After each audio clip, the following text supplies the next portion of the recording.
बोलना केवल शब्दों को मुंह से निकाल देना नहीं है। बोलना आत्मा की शक्ति को संसार के सामने प्रकट करना है। और इतिहास गवाह है कि जिन लोगों ने बोलने की कला को साध लिया, उन्होंने केवल भीड़ को नहीं हिलाया, उन्होंने युगों की दिशा बदल दी। स्वामी विवेकानंद कहते थे कि शब्द तभी प्रभावशाली होते हैं जब वे भीतर की आग से निकलते हैं, क्योंकि खोखले शब्द कानों तक जाते हैं, लेकिन सच्चे शब्द सीधे हृदय पर वार करते हैं।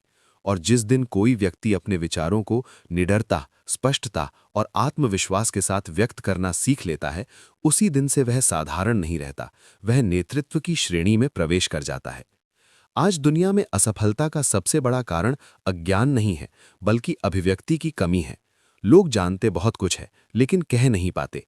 भीतर विचारों का समुद्र है, पर बाहर शब्दों की बूंद भी नहीं टपकती। स्वामी विवेकानंद ने युवाओं से कहा था कि पहले अपने भीतर की शक्ति को पहचानो, फिर उसे निर्भीकता से व्यक्त करो, क्योंकि जो व्यक्ति अपने विचारों को स्पष्ट नहीं कर सकता, वह चाहे कितना ही योग्य क्यों ना हो, भीड़ में खो जाता है। जबकि औसत बुद्धि वाला व्यक्ति भी यदि प्रभावशाली ढंग से बोलना जानता है, तो वह मंच पर छा जाता है। बोलने की कला का पहला नियम है खुद पर विश्वास। जिस व्यक्ति को खुद पर भरोसा नहीं होता, उसकी आवाज कांपती है, उसके शब्दों में वजन नहीं होता और उसका प्रभाव शून्य हो जाता है। विवेकानंद कहते थे, कमजोर आवाज सत्य को भी झूठा बना देती है और सशक्त आवाज साधारण विचार को भी महान बना देती है। इसलिए यदि तुम राज करना चाहते हो, चाहे वो लोगों के दिलों पर हो, मंच पर हो या अपने जीवन पर, तो सबसे पहले अपने भीतर यह विश्वास जगाओ कि जो मैं कह रहा हूं वह कहने योग्य है। दूसरा नियम है स्पष्टता। महान वक्ता कभी घुमा फिराकर बात नहीं करता, वह तीर की तरह सीधे लक्ष्य पर वार करता है। भ्रमित मन से निकले शब्द श्रोता को भी भ्रमित कर देते हैं। स्वामी विवेकानंद की शिकागो की ऐतिहासिक सभा को याद करो। उन्होंने कोई भारी भाषा नहीं प्रयोग की, कोई दिखावा नहीं किया।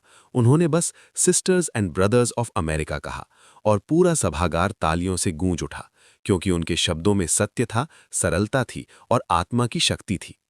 तीसरा नियम है भावना। बिना भावना के बोला गया ज्ञान मृत होता है। लोग शब्द याद नहीं रखते, वे भावना याद रखते हैं। अगर तुम चाहते हो कि लोग तुम्हें सुने नहीं बल्कि महसूस करें, तो तुम्हें अपने शब्दों में जीवन डालना होगा। विवेकानंद कहते थे कि जो स्वयं जलता है वही दूसरों को प्रकाश दे सकता है। अगर तुम्हारे भीतर आग नहीं है तो तुम्हारे शब्द ठंडे रहेंगे।